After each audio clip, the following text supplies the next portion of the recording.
Welcome to our video lesson for Unit 3, Day 7. Today we're going to be talking about writing claims for research papers.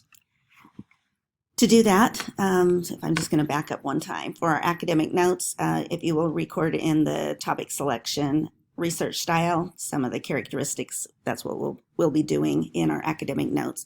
And then our main lessons focuses on different types of claims that you can write for research writing.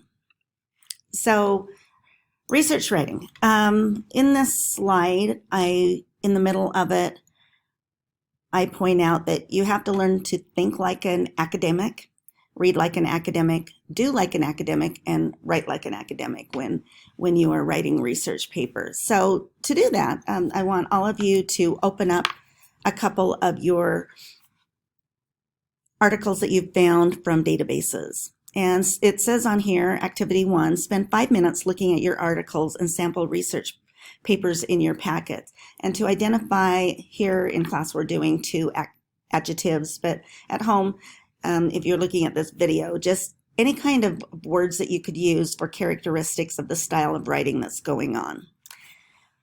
So in class, after you've done that, hopefully you paused the video and had a chance to look at the information.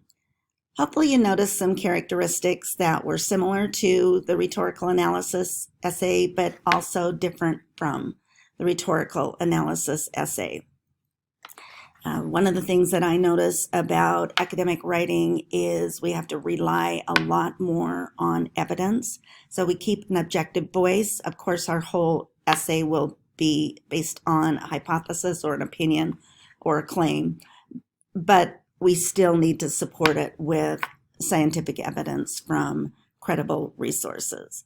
So if I were to go to the board, I would write words like, the text is really objective, it's research-based, it is in third person, it is clear, concise, and thorough.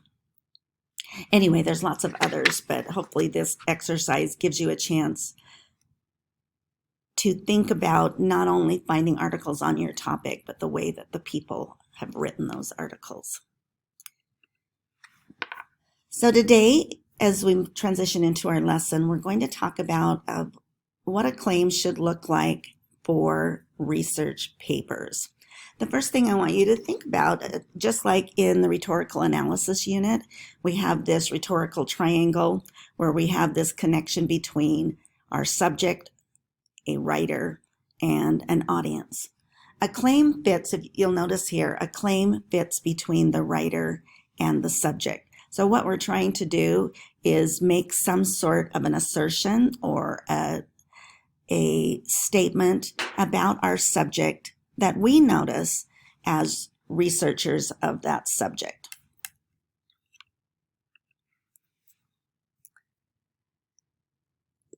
So to illustrate that, without going to your essay's topics first, I want to explain a good and a bad claim of something we're all familiar with. So I picked Little Red Riding Hood.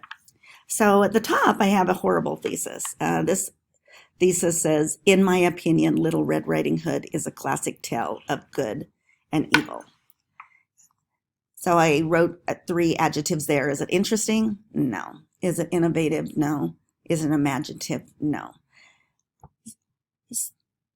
If we want to write about Little Red Riding Hood and actually takes time to write something about it, our claim needs to meet those characteristics of being interesting, innovative, and imaginative. So look at the difference with some of these in bullets.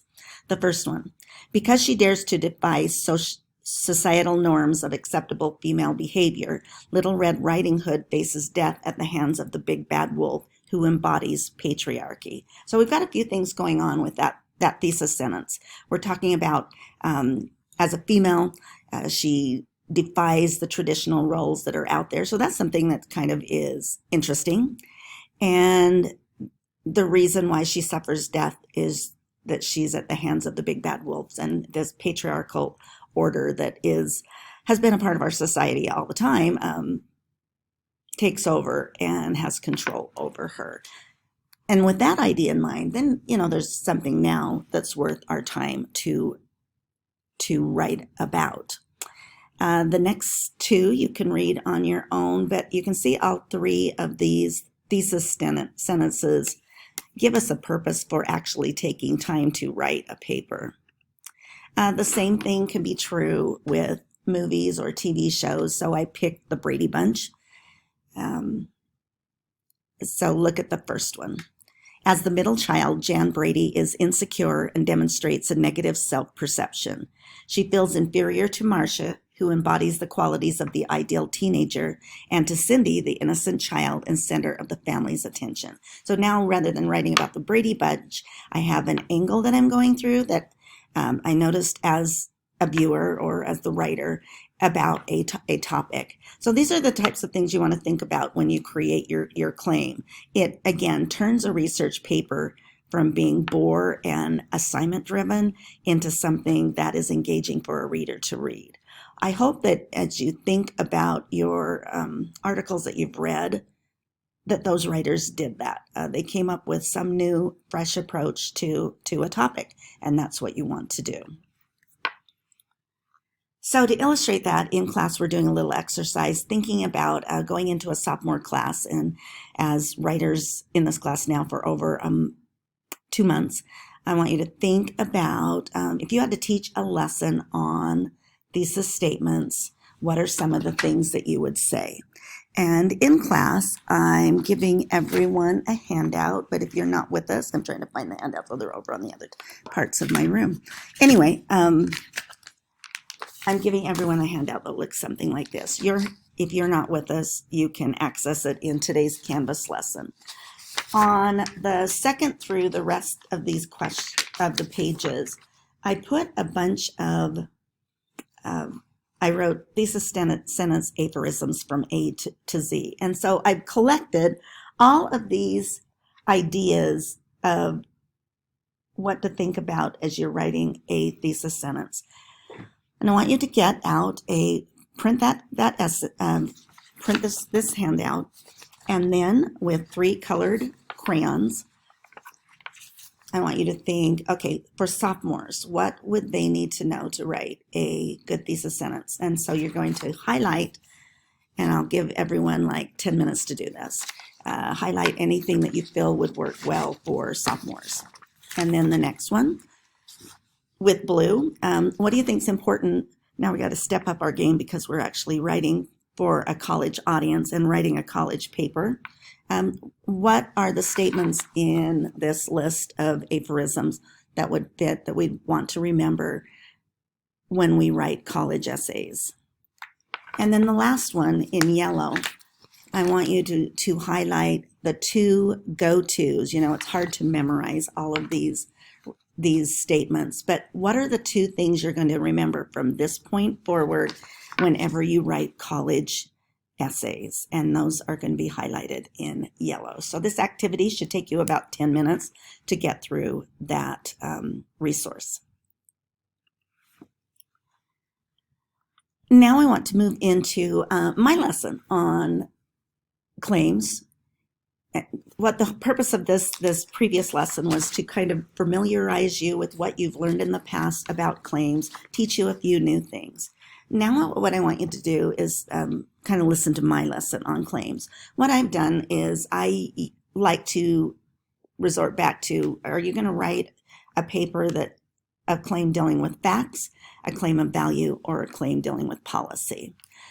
So first of all, a claim of fact. This says it states a condition exists, has existed, or will exist based on factual evidence. So the resources that you've found, do you feel like your paper is going that direction? So an example of that would be excess sun exposure causes skin cancer.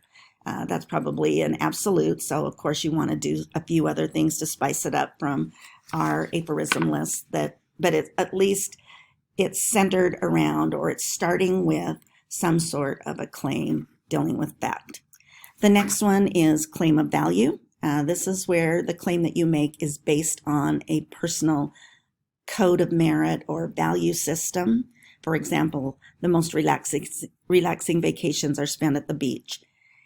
And finally, a claim of policy. This is where your statement is going to be centered around something needs to change. Some in government, some sort of a policy decision needs to shift in order to make whatever your topic is better for the people who deal with that topic.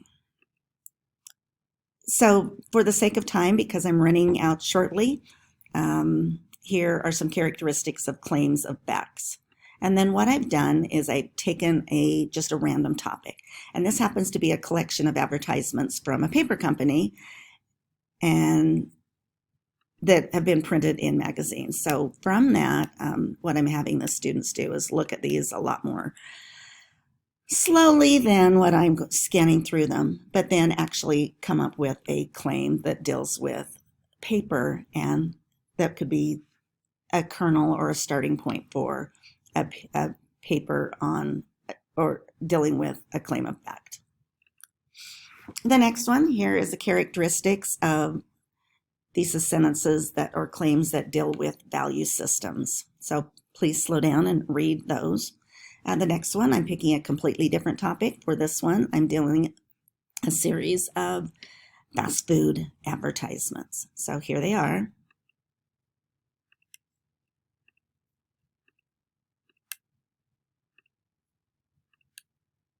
So from those, practice writing or thinking about a claim of value. The last one is a claim of policy. Read over the characteristics with claim of policy. And then for this one, I'm using a series of political cartoons. So rather than using them collectively, you might want to pick one and come up with a thesis that would fit one of the political cartoons that I'll show you right now.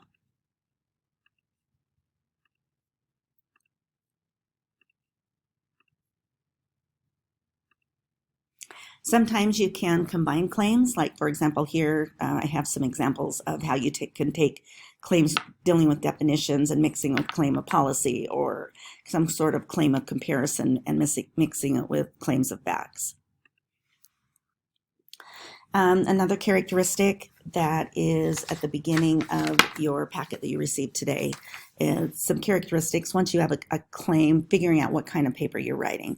But from that point on, whether or not your claim meets the standard for a good thesis sentence.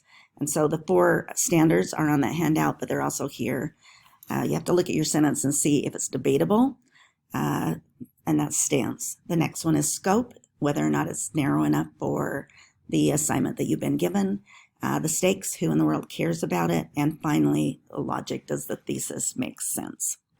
So in class, I'm having everyone look at the samples at the bottom of this page and deciding which of each, if those thesis sentences meet each of those 4 standards for a good thesis sentence. So after we've talked about claims, then what we're going to do is turn to a sample research paper by a former student and identify the thesis, look at where it's located, and what kind of a claim they wrote, and finally, what type of, what they predict the rest of the essay will be about. So for you guys, you are going to now write a claim. Again, you have to think of 3 things when you do this.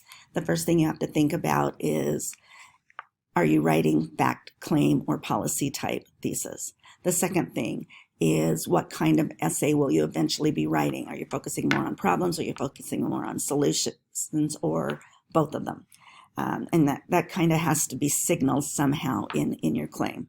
The third thing is you need to put it to the test of these 4 elements that we talked about, and any other elements of good thesis writing that you've learned about through all of the other pages. You have so much resources that your claim should be amazing. That's due next time, but also next time is your annotated bibliography. We will print them off in class, and we will upload that assignment into a UniCheck assignment, which will be deducted half credit if you do not have it done by Monday. So make sure that it's done by Monday. Thank you.